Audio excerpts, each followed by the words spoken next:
முத அண்ணனுக்கு கல்யாணம் பண்ணீங்க.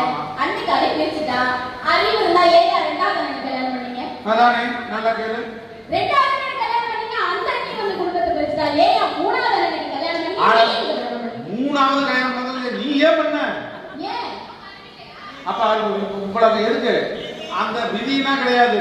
பொண்ணு சிங்கப்பூர் சார் எப்படி 100-150 நாங்க அங்கேயும் தொழில்துறை இருக்கு இங்கே இருக்கு. அதனால எல்லாம் சிட்டிசன் சிங்கப்பூருக்கு வேற. ஏன் தெரியுங்களா? நான் ஏதாவது அவர் பெரிய பணக்காரன் உண்மையை தான் சொல்றேன். அதுக்காக நீங்க எனக்கு பணத்தை குறைச்சிடாதீங்க விழாக்குள்ள. இது வேற இதை சொல்ல போய் நடுவரே, பெண் பிள்ளை இல்லாத வீடு சுட்ட செங்கற்களால் கட்டப்பட்ட சுடுகாட்டுக்கு சமங்க. ஒரு பொம்பளை